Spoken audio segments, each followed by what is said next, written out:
Can politics get any more exciting?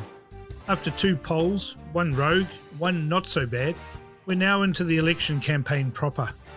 National has had a tumultuous few weeks, but is now settling down. Judith Collins has brought clear air to national sales, and it's starting to show. This week we'll see the last showdowns in the House, and Jacinda Ardern isn't looking happy. In the Parliament, Ardern's mantra of kindness is replaced with baleful stares and barbed words. Her body language shows fear, not strength. Ardern is feeling pressure, and not all of that is from the opposition. There is disquiet on the backbench at her willingness to knife Iain Lees-Galloway, and there's talk of a knifing of another minister. One wonders what Ardern is trying to distract from by chucking ministers under the bus. As we lurch towards the election, the wheels are starting to come off the economy.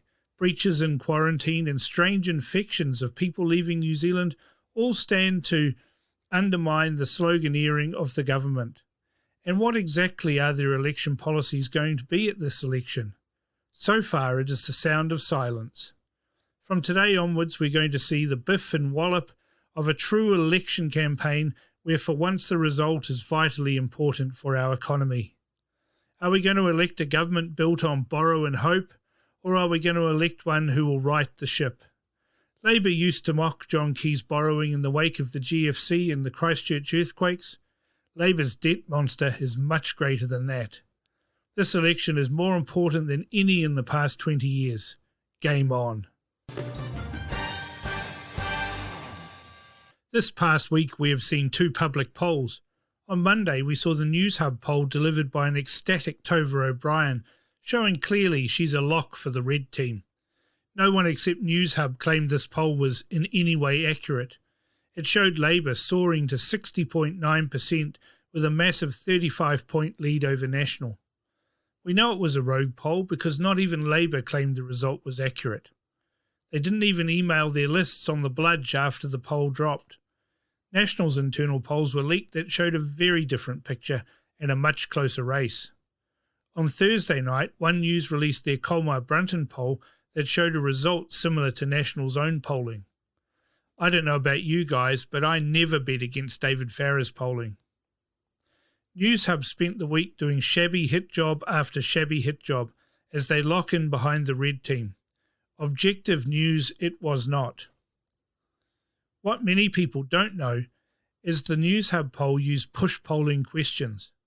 Those are questions along the lines of, Jacinda Ardern has been described as the saviour of the nation. What do you think?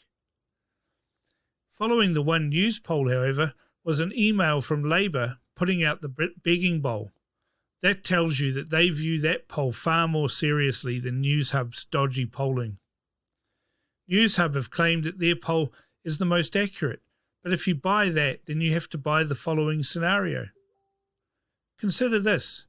If their poll is real, then 3 out of every 5 people you know are voting Labour, and 4 out of every 6 are voting left. Now think about your friends, family, neighbours, customers and acquaintances and ask yourself if that is really true. Or did they just screw up the poll? Occam's razor says they screwed up the poll and that it's a rogue. In any event, News Hub has put a stake in the ground and bet the house that they are right. The next poll from them will be interesting because if the last poll was right and a sharp correction shows in the next one, then what on earth are they going to claim? They will have boxed themselves into a corner that can only have one possible outcome, that Judith Collins has made a big difference. We should see 2 more polls each from One News and News Hub. Let's see who is more consistent. Are we going to have a policy-free election from the Labour Party? All signs point to this. Their slogan is, "Let's keep moving," which suggests they've actually achieved something, which we all know they haven't. The last election they had a major headline policies like Kiwi Build and light rail. Both have never materialised. Kiwi Build was a complete disaster. Instead of 10,000 houses per annum, we got around 300 over 3 years. Even the reset was broken. Phil Twyford banked his political reputation on Kiwi Build, and he was found wanting. Yet Jacinda Ardern keeps his fool highly placed. He's ranked number 4, which just goes to show how shallow Labour's talent pool is. If Jacinda Ardern goes, they have nothing. The other big promise of light rail to the airport was a similar failure, but probably even bigger, as not even 1 millimetre of track was actually built. They proposed a route down the middle of one of the most congested roads in Auckland and promised a trip from the airport to the CBD in under 40 minutes. No one in their party thought to say they were dreaming. What was eventually proposed was light rail to Mangere Town Centre and then buses to the airport, and they couldn't even deliver that. It seems Labour is going to rely on fear of the Chinese plague, their record in supposedly combating it, and the fear of a return. That's not a plan, that's a hope. Jacinda Ardern shamelessly used a broken and frightened media to hog the limelight for weeks on end in purely political theatre. She claims that she saved us, and that we went hard and early, even though the facts don't even remotely support that. But here's the thing. Nothing they did has actually done anything except wreck the economy. Now she's going to try and win an election on her performance during the Chinese virus lockdown and everything since. Apparently, they're the ones who can fix everything. They couldn't make Kiwi Build work. What makes them think that they can fix the economy? They don't have to make anything work, of course. They just have to convince people that they can. By smiling, by being kind, no hugs anymore, and getting their fan club to abuse anyone who disagrees. Great plan. National's task is to disrupt that by telling the truth, and that's going to be hard. But there is hope. There are now several suspicious cases of travellers who left New Zealand and arrived at their destination only to test positive for the Chinese plague.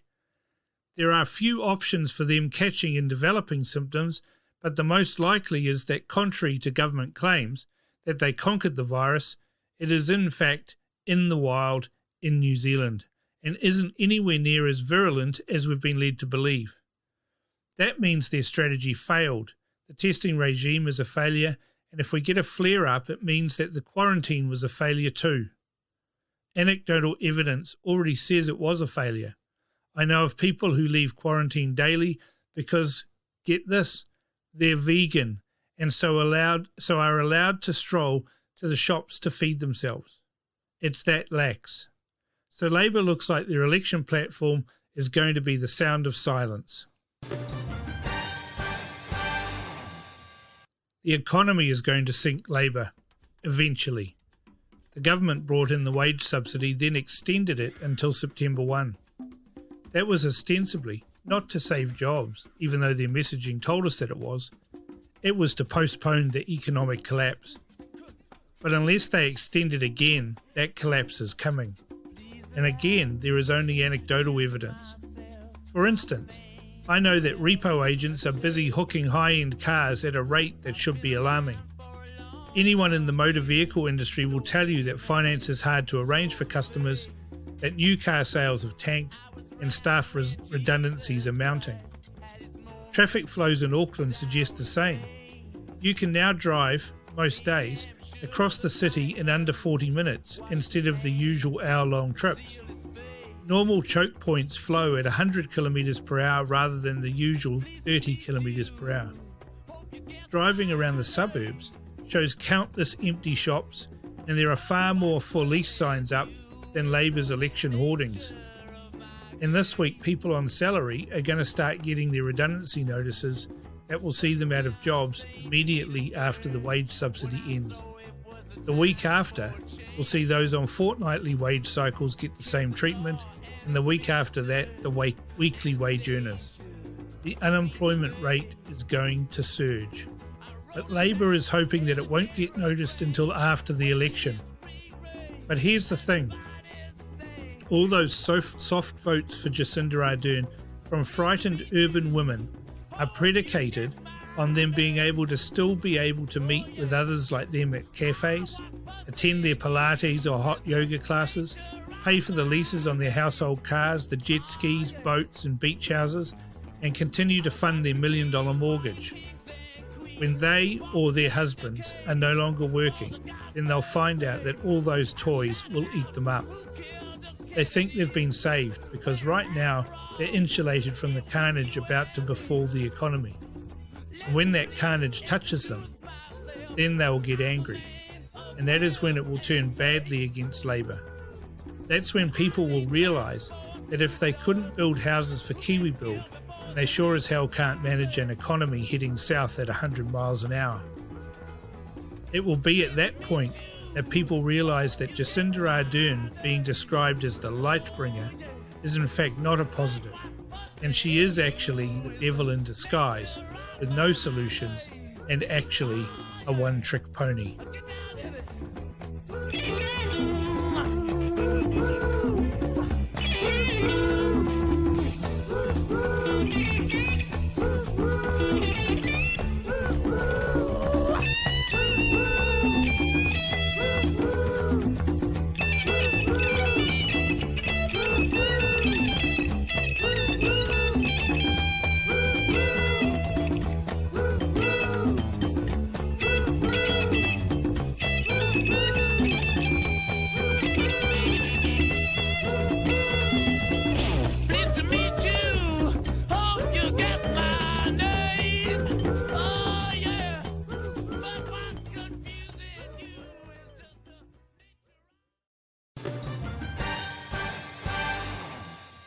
Jacinda Ardern has been rated the most eloquent leader in the world.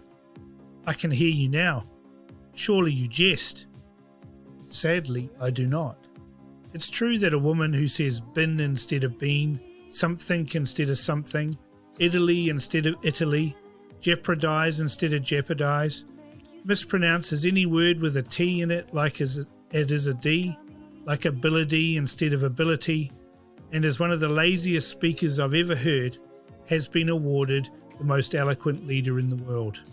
When a couple of people sitting in their office choose to make this astonishing claim by virtue of viewing a few media clips, you know it's no more than a piece of irrelevant drivel, especially when the same crowd also put the first porridge wog, Nicola Sturgeon, on the list. That alone should tell people something. She is such a cold, miserable sourpuss, and half of what she states is simply inaudible to Ardern due to her accent. They've managed to confuse eloquence with inarticulate. Jacinda Ardern has many qualities, but eloquence is not one of them. Anyone who has read transcripts of her inane, poorly enunciated word soup will know that. Is it too much to ask that our leaders sort out their elocution? It might sound picky, but I think that if someone can't even use correct words when speaking, then it shows a messy mind. It was drummed into me as a child to use proper words. I can't imagine how one could confuse something with something, or brought with bought, yet our Prime Minister stuffs these up constantly. Watching as I did the daily Chinese flag briefings became cringe-inducing and annoying. If this is eloquence, then clearly the authors of the report had an inferior education to mine.